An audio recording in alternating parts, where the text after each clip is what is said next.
Assalamualaikum warahmatullahi wabarakatuh. Halo para penggiat akuntansi, ketemu lagi. Pada kesempatan kali ini kita akan membahas atau berbicara tentang neraca saldo, di mana neraca saldo ini adalah merupakan episode ketiga dari siklus akuntansi perusahaan jasa yang ada di dalam channel saya. Oke, di episode sebelumnya kita telah membahas tentang jurnal umum dan buku besar. Nah, kali ini kita di episode ketiga akan membahas tentang neraca saldo. Ya, oke.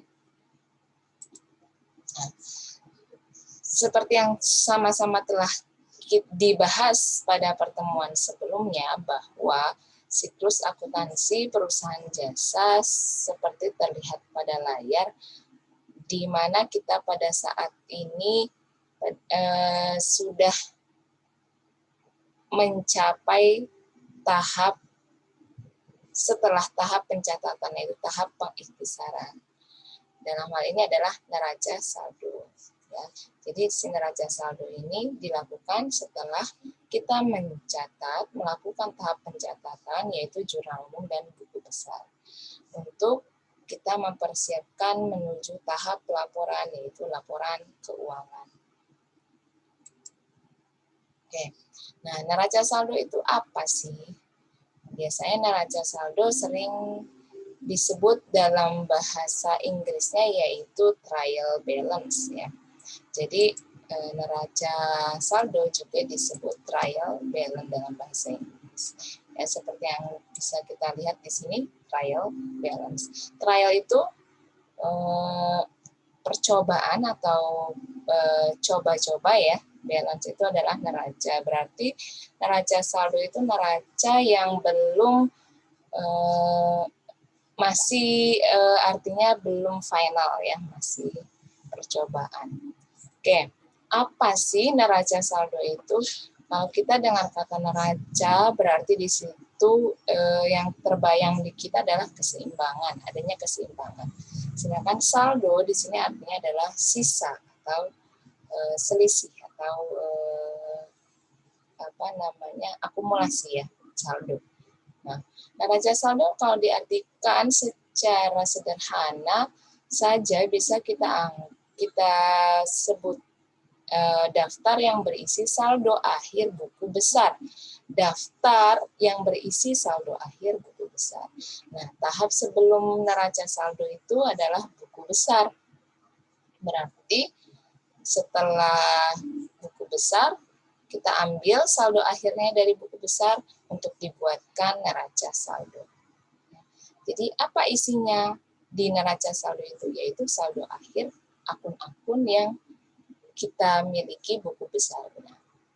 Oke, apa fungsinya? Untuk apa kita mempelajari atau mengapa kita harus membuat neraca saldo? Yaitu salah satunya adalah untuk kita mengecek apakah jurnal umum dan buku besar yang sudah kita lakukan pencatatan sebelumnya di tahap pencatatan, apakah sudah benar atau belum. Karena jika masih salah, maka kita tidak bisa lanjut ke tahap selanjutnya. Kita harus perbaiki dulu kesalahannya. Namun jika benar, di neraca saldo ini sudah bisa dianggap benar, maka bisa lanjut ke tahap berikutnya. Nah, bagaimana sih dia cara mengujinya, benar atau salahnya? Nah, neraca saldo yang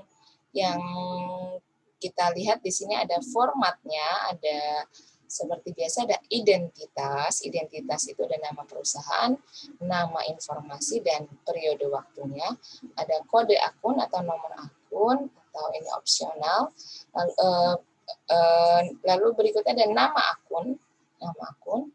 Nama akun adalah sejumlah ya, besarnya harus sesuai dengan jumlah akun yang sudah ada buku besarnya. Lalu yang berikutnya kolom debit. Kolom debit diisi dengan nominal dari masing-masing akun. Kolom kredit juga diisi dengan nominal dari masing-masing akun yang bisa kita lihat posisinya dalam saldo akhir buku besar. Nah, tadi bagaimana cara neraca saldo mengecek apakah catatan kita benar atau salah? Nah, catatan kita bisa dikatakan benar jika ya, jumlah nilai atau nominal di sisi debit sama dengan jumlah atau nilai di sisi kredit. Berarti kalau sudah sama atau balance, maka kita bisa melanjutkan ke tahap berikutnya. Namun jika debit jumlah nilai di debit kita berbeda dengan jumlah nilai di kredit, maka hati-hati nih, berarti tahap pencatatan kita yaitu jurnal umum dan buku besar kita ada yang salah. Maka yang harus kita lakukan adalah cek kembali jurnal umum dan buku besarnya. Nggak bisa kita lanjut ke tahap berikutnya. Oke. Nah, sekarang kita akan coba mempraktekkan bagaimana sih cara membuat neraca saldo. Kita akan mengambil contoh buku besar dari Basuki Taylor yang sudah dibahas pada episode sebelumnya. Di episode 2, kita sudah membuat buku besar Basuki Taylor. Nah, Basuki Taylor ini memiliki 8 buah buku besar karena hanya ada 8 akun yang muncul dalam jurnal umumnya. Di layar sudah disiapkan 8 akun yang sudah dibuatkan buku besarnya. Di sini kita lihat ada buku besar, ini adalah buku besar 4 kolom, masih ingat ya? Ada buku besar kas, buku besar sewa dibayar di muka, buku besar perlengkapan, buku besar mesin jahit, buku besar utang usaha, buku besar modal, buku besar pendapatan jahit, dan buku besar beban gaji. Nah, karena ada 8 akun, maka di neraca saldo akan ada 8 nama akun yang kita pindahkan saldo akhirnya ke dalam neraca saldo. Seperti itu. Jadi ada 8 baris atau 8 akun yang saldo akhirnya akan kita taruh di debit atau di kreditnya, posisinya tergantung saldo akhir akun-akun di buku besar. Ya, jadi ingat-ingat neraca saldo memuat adalah daftar yang memuat saldo akhir akun-akun yang ada di buku besar. Oke, berikutnya kita cek. Kita akan memindahkan satu persatu. Nah, di sebelah kanan saya, di sebelah kiri layar, di sebelah kiri layar kita lihat adalah buku besar kas yang 4 kolom. Ya. Sedangkan di sebelah kanan kita akan pindahkan buku besar ini, kita ringkas dalam sebuah neraca saldo. Tadi neraca saldo isinya adalah daftar saldo akhir akun-akun yang ada di buku besar. Ini buku besar kas. Oh, berarti buku besar kas kalian pindahkan ke sini namanya kas. Ya. Lalu nilai yang daftar yang memuat saldo akhir. Saldo akhir dari buku besar kas tinggal kita lihat di kolom saldo ya. Baris paling akhir itu adalah saldo akhir buku besar. Oke. Kolom saldo baris paling akhir. Maka 9.600.000 inilah yang kita pindahkan ke neraca saldo. Oke, karena dia di debit posisinya, maka kita pindahkan di debit. Jika buku besar kita 3 kolom, saldonya tidak terlihat posisinya di debit atau di kredit, maka kita ingat, kita menggunakan kaidah saldo normal di mana harta itu jempol, dan beban itu kelingking, saldo normalnya adalah di debit. Sedangkan hutang, modal, dan pendapatan, saldo normalnya posisinya selalu ada di kredit. Oke, kita setelah memindahkan akun nomor 1 yaitu kas.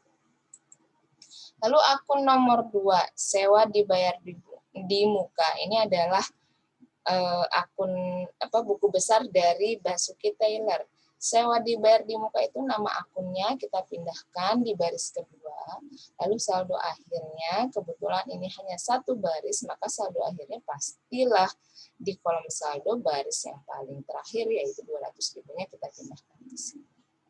Oke, lanjut ke akun ketiga. Akun ketiga kita pindahkan di sini nama akunnya perlengkapan. Tinggal kita tulis ulang perlengkapan. Saldo akhirnya adalah 100.000. 100.000 di debit karena dia ingat tergolong harta. Sehingga kita pindahkan di kolom debit. Oke. Berikutnya nomor 4, akun keempat. Akun keempat adalah mesin jahit. Mesin jahit atau tergolong peralatan. Jika di dalam akuntansi mungkin ini lebih spesifik ya untuk mesin jahit, tapi dia tergolong peralatan. Pindahkan, tuliskan namanya akun mesin jahit, atau boleh juga dinamai dengan akun peralatan. Jumlah atau saldo akhirnya adalah 500.000. Kolom saldo baris paling akhir. Debit 500.000. Sehingga kita sudah memindahkan 4 akun. Ya, lalu selanjutnya akun kelima yaitu utang usaha. Ini adalah buku besar utang usaha. Buku besar utang usaha kita pindahkan nama akunnya, kita salin ulang utang usaha. Lalu kita lihat saldo akhirnya, kolom saldo baris paling akhir, bukan yang 350 tapi 150.000. Dan kita lihat saldonya ada di kredit karena dia tergolong hutang, telunjuk, atau hutang itu saldo normalnya adalah di kredit. Sehingga 150.000-nya kita letakkan di kredit. Lalu selanjutnya akun ke-6 modal. Modal kita tulis ulang di bawah hutang usaha ya. Lalu saldo akhirnya adalah 10 juta, kita pindahkan dia karena kredit. Modal itu adalah jari tengah, berarti dia saldo normalnya adalah kredit, pindahkan ke sisi kredit. Lalu selanjutnya ada akun pendapatan jahit. Pendapatan jahit adalah karena tadi Basuki Taylor itu adalah jasanya adalah menerima jahitan, maka pendapatan jahit itu adalah pendapatan jahitnya Basuki Taylor. Kita perhatikan di sini pendapatan jahitnya bersaldo normal, kredit. Di sini saldo akhirnya adalah 550.000, maka kita pindahkan di sisi kredit 550.000 untuk pendapatan jahit. Terakhir kita akan ke akun beban gaji. Di sini yang nomor 8 ya, akun ke-8 beban gaji kita tulis ulang beban gaji. Di sini saldo akhirnya adalah di debit 300.000 sehingga kita letakkan dia di sisi debit 300.000. Kita sudah selesai nih memindahkan 8 akun atau 8 buku besar, 8 saldo akhir buku besar Basuki Taylor.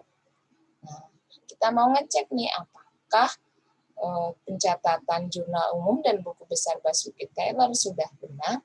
Kita tinggal melihat jumlah debit dan jumlah kredit neraca saldo. Baik, kita lihat apakah dia sama. Nah, dari 8 buku besar ini, 8 buku besarnya berupa potongan-potongan. Sebenarnya ini tertutup, jadi tidak terlihat angkanya. 8 buah buku besar ini ketika kita pindahkan saldo akhirnya, dari yang sisi debit kita jumlahkan 9.600.000 sampai dengan 300.000, itu hasilnya adalah 10.700.000. Lalu yang sisi kreditnya kita jumlahkan dari 150.000 sampai dengan 550.000, itu juga adalah 10.700.000. Berarti saldo debit atau nilai debit dengan nilai kreditnya sama. Maka hampir bisa dikatakan bahwa tahap pencatatan Basuki Taylor, yaitu penyusunan jurnal umum dan posting buku besarnya sudah dilakukan dengan benar. Maka Basuki Taylor bisa melanjutkan ke tahap berikutnya. Ya. Oke. Bagaimana jika tidak balance, ini berbeda hasilnya debit dengan kreditnya, maka Basuki Taylor bisa mengulangi atau mengecek kembali tahap pencatatan, yaitu mengecek kembali jurnal umum dan buku besar yang sudah dicatat. Nah, dari kesimpulannya adalah pertama, neraca saldo dibutuhkan untuk mengecek apakah tahapan pencatatan sudah benar. Ya kan? Jurnal umum kita sudah benar apa belum sih? Ya. Buku besar kita sudah benar atau belum sih? Nah, itu bisa dilihat dari neraca saldo.